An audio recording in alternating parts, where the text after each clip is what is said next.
রাজনৈতিক দলগুলোর সঙ্গে ঐকমত্য কমিশনের প্রথম বৈঠক। জাতীয় নির্বাচনের আগে স্থানীয় ভোট ও সংস্কার নিয়ে ভিন্ন মত। সরকারকে নিরপেক্ষ থাকার আহ্বান রাজনীতিকদের। আশা করি যে খুব দ্রুত এই সংস্কারের যে ন্যূনতম ঐক্যমত্য তৈরি হবে সেটার উপর ভিত্তি করে অতি দ্রুত জাতীয় নির্বাচন অনুষ্ঠিত হবে। আমরা বলেছি যে জাতীয় সংসদের নির্বাচন সবার আগে হতে হবে। কোনো ধরনের কোনো সংস্কারই জানি জাতীয় নির্বাচনকে বিলম্বিত না করে। যদি ঐক্যমত আমরা না আসতে পারি তাহলে সেই রিফর্মগুলো আগামী নির্বাচনের পর পার্লামেন্টের হাতেই দেয়া হবে। সরকার তার এই নিরপেক্ষ চরিত্র বৈশিষ্ট্য তারা অক্ষুণ্ণ রাখবেন। অন্তর্বর্তী সরকারের দ্বিতীয় অধ্যায়ের যাত্রা শুরু। সফলতা পেলে তৃতীয় ধাপে থাকবে না দুশ্চিন্তা, বললেন প্রধান উপদেষ্টা। নিশ্চয়ই নতুন বাংলাদেশ রাখতে পারবো। শক্ত থাকতে হবে, মজবুত থাকতে হবে এবং আমরা যেগুলো আলাপ করছি সেগুলো মতভেদ থাকবে, কিন্তু আমরা এর অর্থ নয় যে আমরা একত্র নই, আমরা একত্রে থাকছি। দেখছিলেন প্রধান শিরোনাম। সন্ধ্যার সময়ের সঙ্গে আছে আমি রাইসা জান্নাত এবং আমি সাইফুল রুদ্র। এবার অন্যান্য শীর্ষ সংবাদ। জাতীয় নির্বাচনে 1.5 কোটি প্রবাসীর অনলাইনে ভোট নেয়ার চিন্তা। সাইবার নিরাপত্তা নিশ্চিতের পরামর্শ। সুযোগ পেলে মজবুত হবে গণতন্ত্রের ভিত্তি, বলছেন বিশ্লেষক। বিডিআর হত্যাকাণ্ড ছিল আওয়ামী লীগকে ক্ষমতায় টিকিয়ে রাখার আন্তর্জাতিক কৌশল, দাবি অ্যাটর্নি জেনারেলের। শেখ হাসিনাকে ফিরিয়ে বিচারের মুখোমুখি করতে কাজ করছে কমিশন।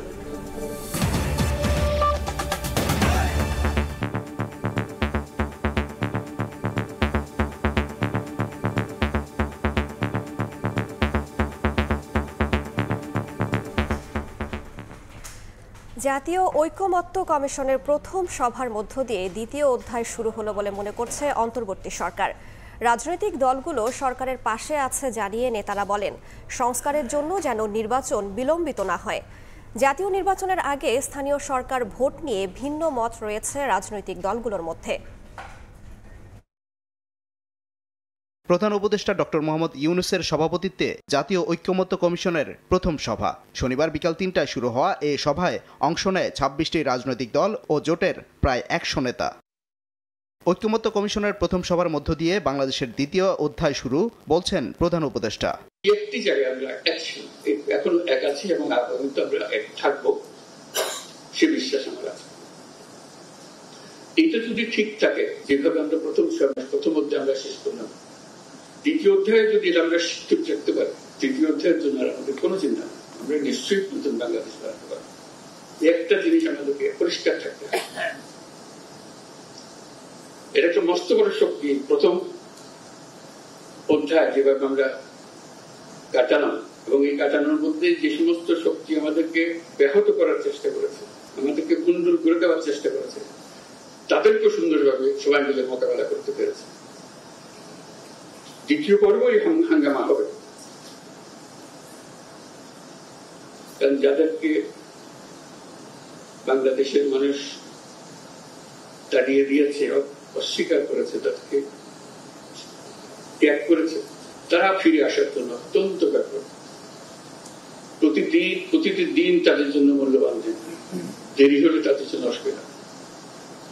সেজন্য আমাদেরকে শক্ত থাকতে হবে, মজবুত থাকতে হবে এবং আমরা যেগুলো আলাপ করছি সেগুলো মতভেদ থাকবে, কিন্তু আমরা এর অর্থ নয় যে আমরা একত্র নই, আমরা একত্রে থাকছি। সরকারের পাশে থাকার কথা জানিয়ে রাজনৈতিক দলগুলো বলছে, সংস্কারের জন্য যেন নির্বাচন বিলম্বিত না হয়। কোন কোন রিফর্মগুলো কোন কোন রাজনৈতিক দল চায়, যেগুলোতে সবাই ঐক্যমত পোষণ করবে, সেটা নিয়ে আলাদা একটা চার্টার তৈরি করা, যে এইটা মীমাংসিত ঐক্যমত, এর বাইরে কেউ যাবে না। বিভিন্ন মিথ্যের ফুলঝুরি ছিল, সারা পৃথিবীকে বোঝানো যে আমাদের অবস্থান কি, সেটা যে জাতিসংঘের এই রিপোর্ট আসার পরে এই ধূলিসাৎ হয়ে গিয়েছে। জাতীয় নির্বাচনের আগে স্থানীয় সরকার নির্বাচন নিয়ে ভিন্ন মত জানিয়েছে দলগুলো। সরকার তার এই নিরপেক্ষ চরিত্র বৈশিষ্ট্য তারা অক্ষুণ্ণ রাখবেন এবং রাজনৈতিক দল, গুরুত্বপূর্ণ অংশীজন সবাইকে আস্থায় নিয়ে আলাপ আলোচনার মধ্য দিয়ে আমরা বোঝাপড়ায় আসতে পারবো এবং নির্বাচন সহ পরবর্তী গণতান্ত্রিক উত্তরণের ব্যাপারে আমরা সিদ্ধান্তে আসতে পারবো। সংস্কারের বিষয়ে শিগগিরই ঐক্যমত্য প্রতিষ্ঠিত হওয়ার আশা জানিয়ে বিএনপি চাইছে দ্রুত জাতীয় নির্বাচন। প্রাথমিক আলোচনা, সেখানে বিভিন্ন রাজনৈতিক দল বিভিন্নভাবে কথা বলেছেন। আমরা আশা করব যে খুব দ্রুত এই সংস্কারের যে ন্যূনতম ঐক্যমত্য তৈরি হবে সেটার উপর ভিত্তি করে অতি দ্রুত জাতীয় নির্বাচন অনুষ্ঠিত হবে, এটাই আমাদের প্রত্যাশা। সাদিকুর রহমান, সময় সংবাদ, ঢাকা। ঐকমত্য কমিশনের সঙ্গে বৈঠকের পর কথা বলছেন রাজনীতিকরা, সরাসরি যাচ্ছি সেখানে। সেই ধরনের কিছু দাবি উত্থাপিত হয়েছে এবং সেই ধরনের কিছু আশ্বাসও আমরা সরকারের বিভিন্ন দায়িত্বশীল মহল থেকে পেয়েছি। কোনো কোনো উপদেষ্টা বলেছেন এই ধরনের কথা, যে বা সরকারি পক্ষ থেকে এই ধরনের আশ্বাসও শোনা যাচ্ছে যে অন্তত আগামী নির্বাচন বাস্তবায়ন হওয়ার আগেই বিগত এই ফ্যাসিবাদী শক্তির এবং এই হত্যাকারী শক্তির তাদের কিছু বিচার এটা দৃশ্যমান হবে, সেই আশাবাদ আমরা ব্যক্ত করেছেন। আমরাও সেইভাবে আশাবাদী। তো এই ছিল মোটামুটি আজকে কথা। আমরা আমাদের পক্ষ থেকে যেই কথাটি বলেছি, আমরা বলেছি যে অবশ্যই এখন যেই সংস্কারের যেই দ্বিতীয় প্রক্রিয়ার যে দ্বিতীয় ধাপ শুরু হচ্ছে, সেখানে সকল রাজনৈতিক দলগুলো নিজ নিজ মতামত ব্যক্ত করবে এবং তারা অংশগ্রহণ করবে।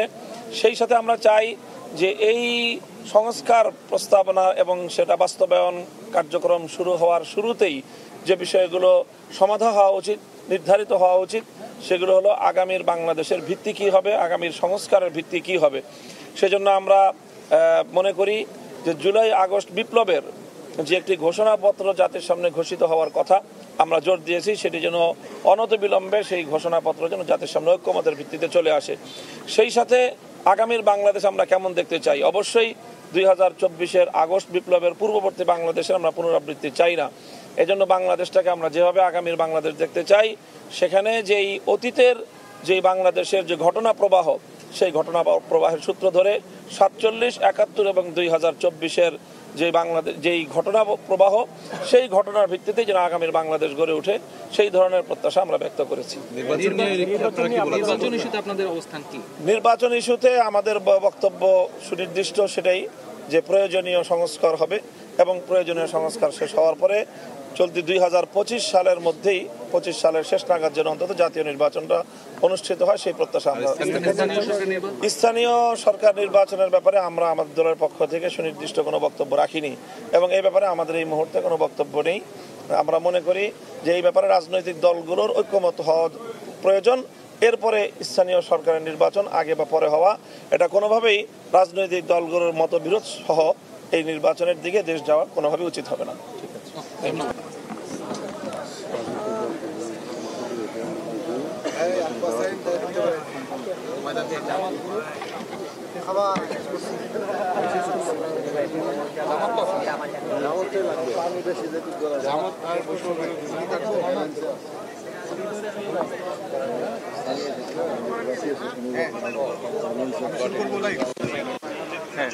আমার ইয়েতে ফিড রাখতে বলেন, আমার ধরতে বলেন। ইতোমধ্যেই আপনারা দেখছিলেন যে বেশ কয়েকটি রাজনৈতিক দল পরপর বক্তব্য দিয়েছেন। আমরা শুরুতেই মাত্র যে বক্তব্যটি শেষ হলো, তিনি হচ্ছেন হেফাজতে ইসলামের নেতা মাওলানা মামুনুল হক। তিনি বক্তব্য দিয়েছেন এবং পুরো আজকের দিনের যে সারাংশ সেটি কিন্তু তিনি তুলে ধরেছেন। সেখানে তিনি বলেছেন যে অনেক রাজনৈতিক দল ভেতরে প্রধান উপদেষ্টার সঙ্গে বৈঠকের সময় একটি উদ্বেগ প্রকাশ করেছেন যে জাতীয় নির্বাচনের আগে যদি স্থানীয় সরকার নির্বাচন হয়, সেক্ষেত্রে কিন্তু দেশে একটি গৃহযুদ্ধের মতো পরিস্থিতি তৈরি হতে পারে, যেহেতু আঞ্চলিক বা দেশের যে আঞ্চলিক পর্যায়ে কিন্তু আইন শৃঙ্খলা বাহিনীর অবস্থা খুব একটা মজবুত নয়। পাশাপাশি কিন্তু প্রত্যাশা করছে যে এই আগামী 6 মাসের মধ্যেই এই দ্বিতীয় ধাপে যে বাংলাদেশের অন্তর্বর্তীকালীন সরকার প্রবেশ করলো, সেই দ্বিতীয় ধাপে যেন সংস্কার প্রস্তাবগুলো বাস্তবায়ন হয়, সেই বিষয়ে কিন্তু অনেক রাজনৈতিক দল জোর দিয়েছে। এর আগেও আমরা 12 দলীয় জোটের পক্ষ থেকে একটি সম্মেলন ব্রিফিং শুনছিলাম, সেখানে কিন্তু তার 12 দলীয় জোটের নেতারা বলেছেন যে জাতীয় সরকার নির্বাচনের আগে যেন স্থানীয় সরকার নির্বাচন নির্বাচন না দেওয়া হয় তার আগে লেবার পার্টিও কিন্তু একই ধরনের বক্তব্যই দিয়েছেন। অর্থাৎ অধিকাংশ যারা এই যে আজকে জাতীয় ঐক্যমত্য কমিশনের যে বৈঠক, সেই বৈঠকের পরে বেরিয়ে এসে যারাই আসলে এখন পর্যন্ত সংবাদ সম্মেলন করেছেন তাদের পক্ষ থেকে কিন্তু অধিকাংশই একটি দিকে জোর দিয়েছে যাতে জাতীয় নির্বাচনের আগে স্থানীয় সরকার নির্বাচন অনুষ্ঠিত না হয়। এছাড়া কিন্তু আজকের যেই সারাদিনের সারাংশ সেটি যদি আমি বলি, সেক্ষেত্রে 26টি দল এবং 26টি দল এবং জোটের 100 জন প্রায় নেতা এই প্রধান উপদেষ্টার সঙ্গে বৈঠকে বসেছিলেন এবং 6টি সংস্কার কমিশনের প্রধান সে বৈঠকে অংশগ্রহণ করেছেন। প্রধান উপদেষ্টার সভাপতিত্বে এই বৈঠকে কিন্তু বলা হয়েছে যে আন্তর্জাতিকভাবেও কিন্তু বাংলাদেশের প্রতি যে সমর্থন সেটি এখনো আছে এবং রাজনৈতিক দলগুলোর পক্ষ থেকেও এইটি আবারও পুনর্ব্যক্ত করা হয়েছে যে অন্তর্বর্তীকালীন সরকারের প্রতি যেই আস্থা এবং যেই সমর্থন সেটি কিন্তু রাজনৈতিক দলগুলোরও আছে। এবং যদি আরও সংক্ষেপে বলতে চাই সেক্ষেত্রে কিন্তু যে 6টি সংস্কার কমিশনের যে সুপারিশগুলো সেগুলো আসলে রাজনৈতিক ঐক্যমতের ভিত্তিতে বাস্তবায়নের জন্যই আজকে প্রথমবারের মতো জাতীয় ঐক্যমত্য কমিশনের সভা বসলো এবং পরবর্তীতে রাজনৈতিক দলগুলোর সঙ্গে পৃথক বা আলাদাভাবে বসে কিন্তু এই ঐক্যমত্য প্রতিষ্ঠার চেষ্টা করবে অন্তর্বর্তী সরকার। তো এই ছিল আমার কাছে এখন পর্যন্ত রাজধানী ফরেন সার্ভিস একাডেমির সামনে থেকে সর্বশেষ। আমরা এতক্ষণ সরাসরি যুক্ত ছিলাম ফরেন সার্ভিস একাডেমিতে। আওয়ামী লীগকে ক্ষমতায় টিকিয়ে রাখতে বিডিআর হত্যাকাণ্ড একটি আন্তর্জাতিক কৌশল ছিল বলে মন্তব্য করেছেন অ্যাটর্নি জেনারেল মোহাম্মদ আসাদুজ্জামান। ইতোমধ্যে অন্তর্বর্তী সরকার হত্যাকাণ্ডের বিচারে কমিশন গঠন করেছে। শেখ হাসিনাকে দেশে ফিরিয়ে এনে বিচারের মুখোমুখি করা হবে বলেও জানান তিনি। বিডিআর হত্যাকাণ্ড ঘটিয়েছে পার্শ্ববর্তী দেশের ষড়যন্ত্রকারী যুদ্ধের। শনিবার সকালে ডিবেট ফর ডেমোক্রেসির আয়োজনে রাজধানীর এফডিসিতে বিডিআর হত্যাকাণ্ড বিষয়ে অনুষ্ঠিত হয় ছায়া সংসদ বিতর্ক প্রতিযোগিতা। অংশ নেন তেজগাঁও কলেজ ও বাংলাদেশ ইউনিভার্সিটির শিক্ষার্থীরা। শেখ মুজিবের কন্যা এই হত্যাকাণ্ডটি ঘটিয়েছে। প্রতিযোগিতায় প্রধান অতিথি অ্যাটর্নি জেনারেল মোহাম্মদ আসাদুজ্জামান বলেন, আওয়ামী লীগকে ক্ষমতায় টিকিয়ে রাখতে আন্তর্জাতিক কৌশল ছিল বিডিআর হত্যাকাণ্ড। আওয়ামী লীগকে ক্ষমতায় টিকিয়ে রাখার জন্য একটি ইন্টারন্যাশনাল কনস্পিরেসি ছিল। মইনুল আহমেদের প্রচ্ছন্ন নিষ্ক্রিয়তা ছাড়া এ হত্যাকাণ্ড সম্ভব ছিল না। অ্যাটর্নি জেনারেল বলেন, ইতোমধ্যে অন্তর্বর্তীকালীন সরকার বিডিআর হত্যাকাণ্ডের বিচারে কমিশন গঠন করেছে। হাসিনাকে দেশে ফিরিয়ে এনে বিচারের মুখোমুখি করা হবে। যে কোনো ব্যক্তিকে যে কোনোভাবে ওনারা শামন করতে পারেন এবং তাকে জিজ্ঞাসাবাদের মুখোমুখি করতে পারেন। এখানে আইনের কোনো ব্যত্যয় নাই। দেশের সার্বভৌমত্ব নষ্ট ও নৈরাজ্যকে দীর্ঘস্থায়ী করতে 57 সেনা সদস্যকে হত্যা করা হয়েছিল বলেও মন্তব্য করেন অ্যাটর্নি জেনারেল। আয়েশা সিদ্দিক সামিয়া, সময় সংবাদ, ঢাকা। ভোলায় চিরনিদ্রায় শায়িত হলেন জুলাই গণ অভ্যুত্থানের শহীদ মোহাম্মদ হাসান। সকালে গ্রামের বাড়িতে মরদেহ পৌঁছালে শোকের আহাজারিতে ভারী হয়ে ওঠে চারপাশ। হত্যাকাণ্ডে জড়িতদের দৃষ্টান্তমূলক সাজা দাবি করেছে পরিবার ও বৈষম্য বিরোধী ছাত্র আন্দোলন। ছেলে ফিরল অবশেষে, কফিনে মোড়ানো নিথর দেহে। 6 মাস পর মরদেহ পেয়ে কান্না থামছে না মা গোলেনুর বেগমের। শনিবার সকালে ঢাকা থেকে শহীদ হাসানের মরদেহ আনা হয় গ্রামের বাড়ি ভোলা সদর উপজেলার কাচিয়া ইউনিয়নের শাহমাদারে। শোকের আহাজারিতে ভারী হয়ে ওঠে চারপাশ। জুলাই গণ অভ্যুত্থানে স্বৈরাচারের বুলেট কেড়ে নেয় শ্রমিক হাসানের জীবন। ডিএনএ পরীক্ষার মাধ্যমে 6 মাস পর শনাক্ত হয় মরদেহ। তার দ্বিতীয় জানাজা অনুষ্ঠিত হয় শাহমাদার হাই স্কুল মাঠে। এমন নৃশংস হত্যাকাণ্ডে জড়িতদের দৃষ্টান্তমূলক শাস্তি চান স্বজনরা। হাসানও আন্দোলনে ঝাঁপিয়ে পড়ছে। বিকাল 5টার পরে হাসানের ফোন দেওয়ার পরে হাসান ফোন পাই না। 6 মাস 17 দিন পরে আমরা কালকে লাশ আমাদের কাছে হস্তান্তর করছে। আমার ছেলেরা যারা এই বাজে হত্যা করছে আমি তাদের বিচার চাই।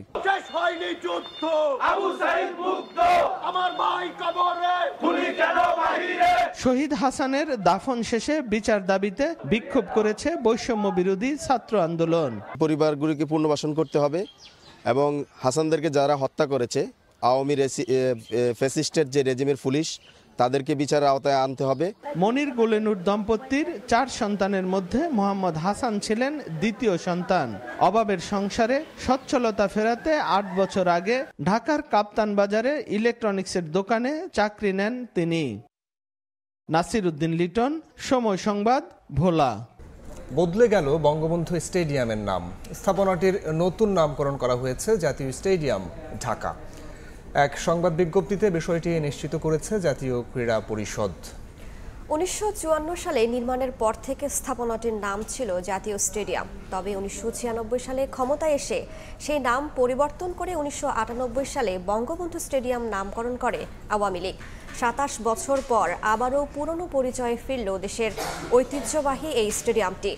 বাংলাদেশ জাতীয় ক্রিকেট দল টেস্ট স্ট্যাটাস পাওয়ার পর প্রথম ম্যাচ অনুষ্ঠিত হয় এখানে। এছাড়াও 2011 ওয়ানডে বিশ্বকাপের জমকালো উদ্বোধনী অনুষ্ঠানও আয়োজন করা হয়েছিল স্টেডিয়ামটিতে। বর্তমানে বাফুফে এবং অ্যাথলেটিক্স ফেডারেশন ব্যবহার করছে স্টেডিয়ামটি।